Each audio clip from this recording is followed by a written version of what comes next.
Welcome back. We are doing our beautiful spotlights for the women that are going to teach you how to live your life purpose-filled, joyful, balanced, all the things with a side of healthy chocolate. So we today have Jenny Layton, and if you're wanting to get organized and feeling like I just can't take the clutter anymore, mentally, emotionally, physically, Jenny is here to give us the tips and tools. Hi, Jenny. Thanks for being with us today. Hi, thanks. It's so great to be here. We are so happy to have you. I'm going to give you the official introduction, of course, and then we're going to share a little bit more of a personal introduction. Jenny Layton is a leading organization expert, mindset coach, and the creator of Life Organized podcast.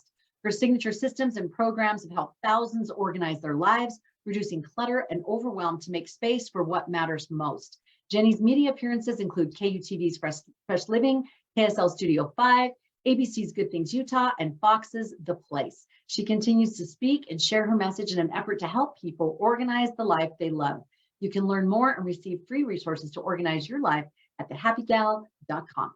And on a personal note, we've known each other for a long time, and it's been so fun to watch each other's journeys, to be able to help women in different ways and different levels. And I'm very much about purpose-driven. And I love that about what Jenny does, because her organization isn't just this and that and A plus B equals C. It's very purpose-driven and it's very tailored to your own life. So let's talk about that for just a quick minute, because I know time is short. What is this connection between the state of the home and how women feel about themselves, their family life, and what it is that they do? What is this connection between those two? So I have this saying that external clutter creates internal clutter. And for women, I can't explain it, but there is just this inseparable connection between the two. And I'm sure anybody listening can relate to this in some way, that just the state of the way that we manage things in our environment has a direct impact on how we feel inside. So when I say internal clutter, it's just those overwhelming feelings, those frustration, the disconnect, the procrastination. If you want to feel purpose-filled and clear and have vision and be able to execute, clearing your physical space seems to be one of those really important steps that you need to take. And so my work that I do with women is to help them clear their physical space in whatever way they need to, so that they can do what they feel so called to do. And I think that's one of the fun things about us, Connie, is that we both are aligned with that purpose of helping women do what they feel called to do. And that's so fabulous, because that's a reality. On the daily, we may feel called to do something, but then we go, I don't know how I'm going to find the time, where I'm going to find it, how I'm going to get through the mess of what it is I'm doing today. And I know for myself, years and years ago, I've been doing this for almost 30 years.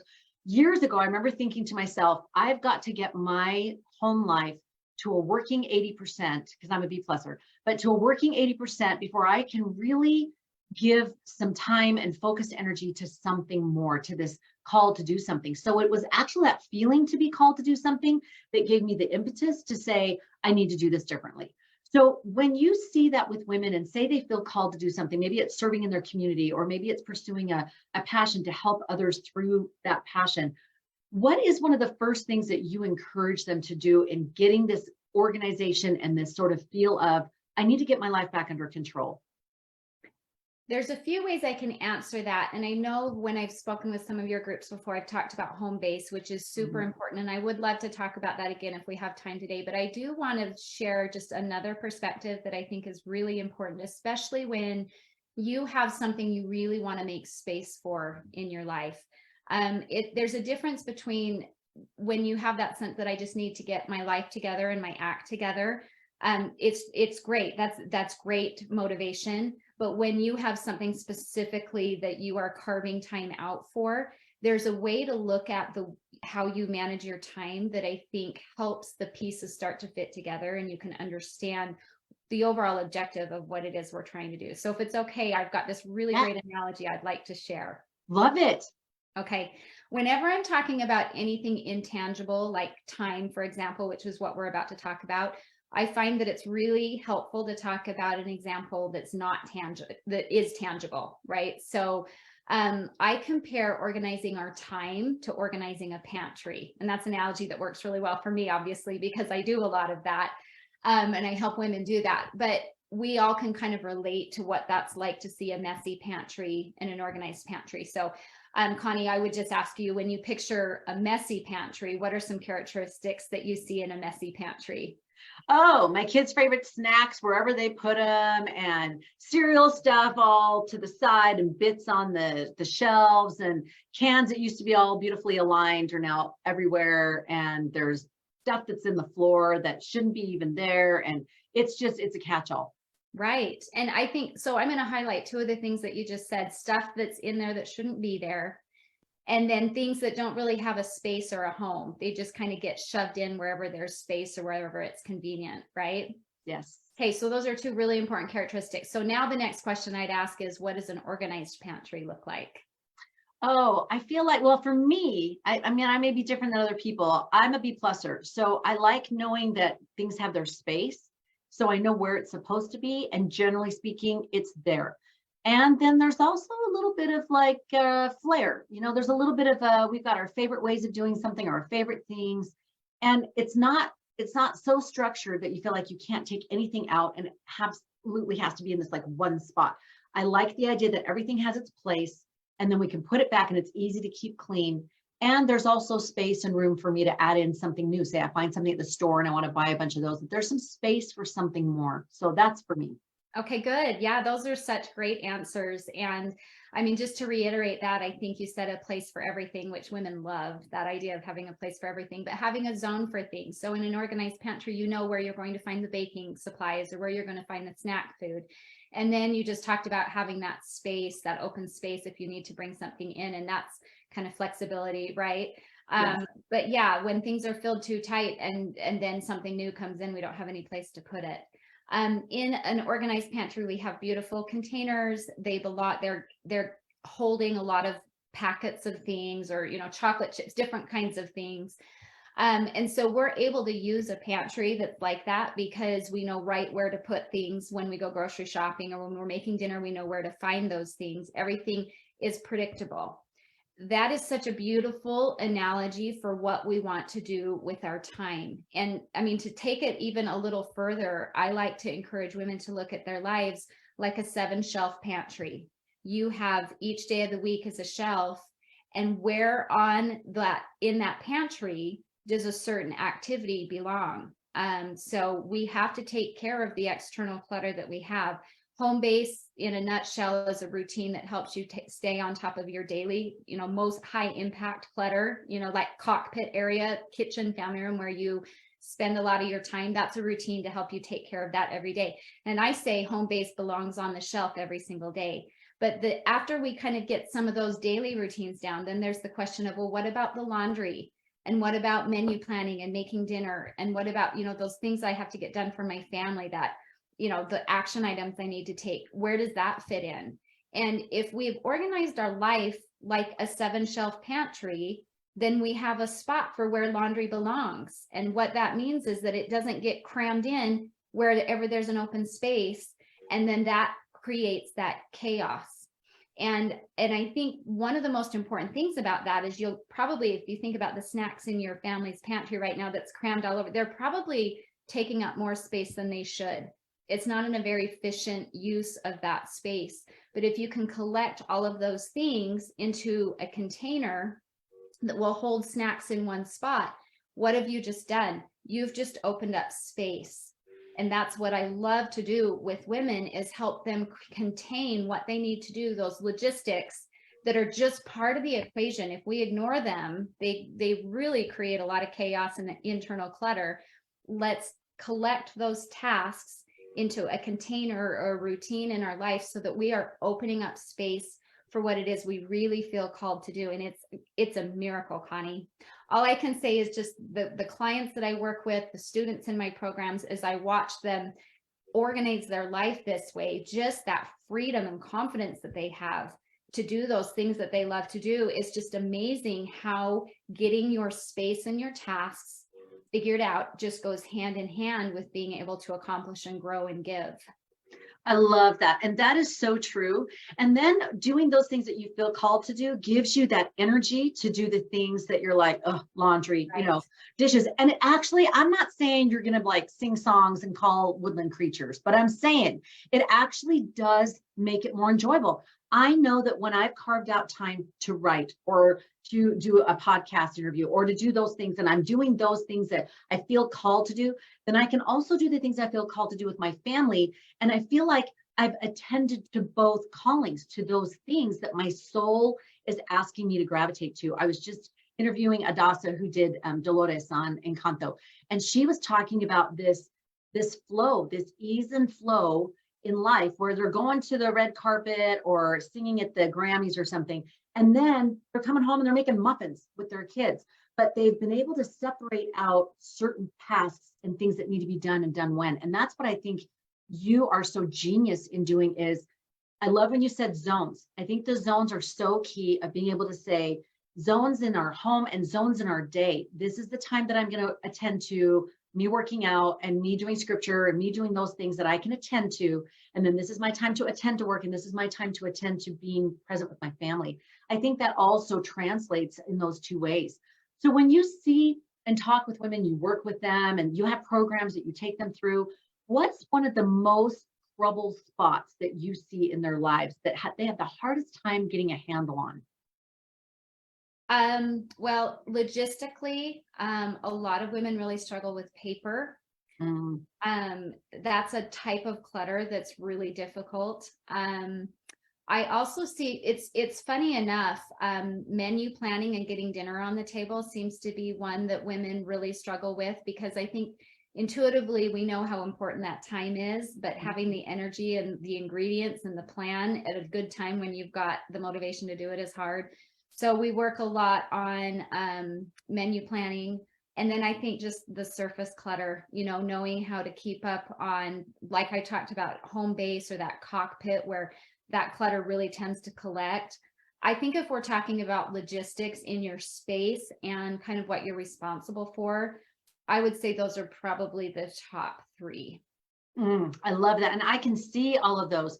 And I think too, there is an element and a level of making peace with those things. I remember one point just standing in the kitchen and realizing I'm going to be cooking for like 40 something more years. I mean, really, probably.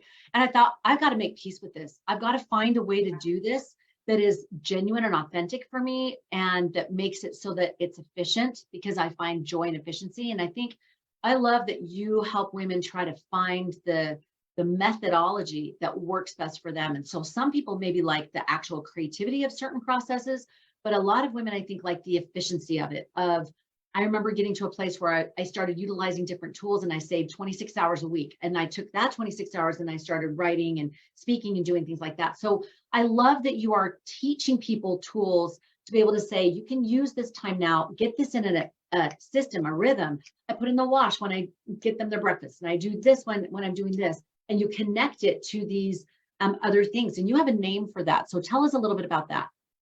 The hook. Right. Oh, yes. So I have a tool that I use called a habit hook. And it's exactly what you're talking about, how you just train your brain to associate two different tasks with each other. And it's easiest to do it if you've got one of those tasks as something that's already automatic and already a habit. So you're hooking a new habit into an existing habit.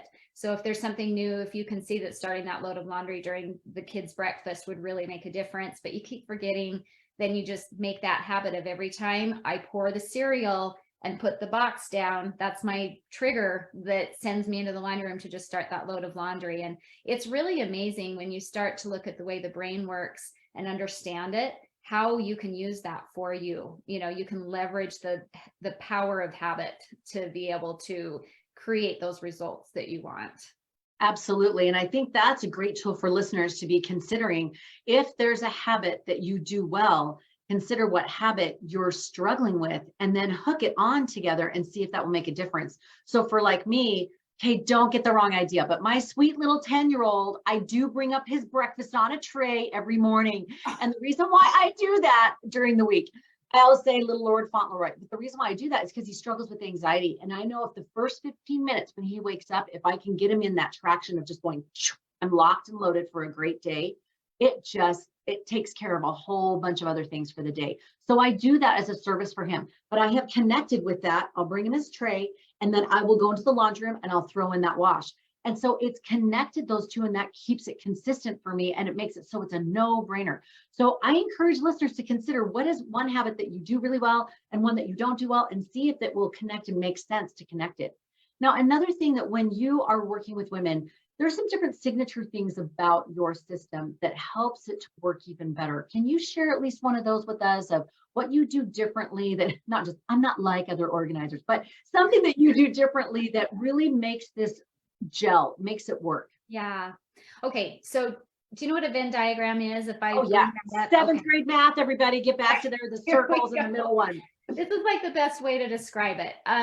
Because I started my career out being a professional organizer. So I was in the home helping women with their space and organizing spaces, and recognized how vital that was. But for people to have long-term success, I had to pair it with some other things. And so by nature, I love time management. I study it. I feel like I've become an expert in time management, and to be able to help women maintain, not just clean up a space, but maintain the space, now crosses that line into productivity and how we manage our time. And so knowing how to help women get things done is so important. I know you all know what to do already, but it's when and how do I get it done? So that's the second circle I've kind of introduced into the happy gal in my company. Is I'm a professional organizer. I also do the time management piece. So you've got that overlap. And then the third piece that I think is just the linchpin in all of this is that I do mindset coaching. And that is so important because it's really easy to talk ourselves out of doing things because we feel guilty, or we think it's not possible, or we don't know how to look at it in a different way. And so we keep doing the same things, hoping to get different results. And what needs to shift there is the way that we're looking at it. And we just don't know how to do that. I mean, that we don't. We have blind spots, just like when we drive, that you just can't see. You need someone shining a spotlight on what it is that you're missing. And then when you can see that, then it's really easy to shift and do that. And I mean, I've had calls all morning. I had an incredible call with someone yesterday who, just like the women that listen to this podcast, have really big goals. And it's been so amazing to just help them see that little shift. And they always say, how did I not see it that way before? And I said, because it's in your blind spot. And so it's a really unique service, I think, that I give, where I'm helping you manage your environment, know how to get things done, and then checking for those blind spots so you don't sabotage yourself and talk yourself right on out of doing the things that you know that you really do want to be doing. Oh, and that is so true. And I don't know if you've seen this. I know studies bear it out, but there is such a link between the physical clutter and emotional clutter. And when you're feeling called to do something, sometimes we can do what you said, self-sabotage, and we actually increase clutter, or we're like making it so it's difficult for us to do the thing that we feel called to do because we're just feeling afraid and we don't really know how to move forward. But then there's that beauty of once you clean off a counter, once you clean out a room, there is this feeling of clarity and possibility. And then you're able to move forward and step into that space in a much better way. Absolutely love this. If there's one tip and tool you want to leave with everybody before we kind of wrap up, is there any tip or tool or phrase that you feel like this is such a go-to, this is a great thing? Yeah, you know what, I think it aligns with, you were saying you're kind of a B pluser. That's a philosophy that I teach a lot too. And I just say done's better than perfect. So many of my clients come to me just feeling unsuccessful because they think it has to look a certain way. And so we really quickly work to shift that mindset of, nope, done's better than perfect, because done is fun. Perfect's impossible. It's this idea that you'll never really achieve it. And so if you can take into your work in your home, in your space, with your family, or even in this purpose that you have, this thing you feel called to do, just get it done. Don't worry about perfect, and it will be good enough. And, you know, your efforts will be magnified. You know, God will help you. Others will show up and make up that difference. But don't get tripped up in perfection. Just kind of coin that phrase, done is better than perfect. I think that'll serve listeners. I love that. I was thinking of President Nelson that said, the Lord loves effort and effort brings rewards. And I think sometimes we can think organization, it's going to be this one day we're done and organized with everything and it stays that way. And it, in reality, it can feel a lot like organization whack-a-mole, where I got this organized, but now this room's messy, and now this entryway, and now I've got to do a meal, and it feels like it's never done. However, getting those rhythms into a rhythm, getting those routines into that rhythm and system, and it's working for you, actually does keep the house cleaner. It actually keeps you mentally clearer. I know one tip that's worked for us in our family, and this is just recently, it's not been always, we have older children now, it's clear it before you leave it. So we say clear the space. So when we're done with the blankets at night, we're all sitting on the couch and we're chatting, we're doing whatever. It's just quick fold the blankets and bring up the dishes and into the kitchen. That doesn't mean I'm doing the dishwasher right then either, but it means we're clearing that space. So the next day when we come in, it's clear, it's ready to be used. And I know that's been a huge thing. So those that are listening, I encourage you to think or even post below what's been an ism or like a phrase that helps you in staying organized, whether it's time or space, whatever it might be, just personally. Just put that below so we can learn from some of that wisdom. Jenny, thank you so much. People who are wanting to connect with you, where's the best place for them to find you? I think if you find my podcast, it's on all the major platforms, Life Organized, and you might have to search with my name, Jenny Layton, because I'm new. So I think that's probably going to be the best place to learn more about what I do. I am on Instagram, JL the Happy Gal, and then my website's thehappygal.com. So all three of those places are great places to find me. Wonderful. And you can check out her podcast, her programs, her boot camp, all the things that she does to help you get and stay organized so that you can live that purpose-filled life. Jenny, thank you so much for being with us today. You're welcome. Thanks for having me. You bet. So fun to see you. And if you love these, go back to other Tuesdays and you see it every Tuesday. We have a spotlight on either a detailed disciple thought leader or someone who's got other tips and tools and talents that they want to share that will help you move forward in your journey to live a purpose-filled life. See you next time.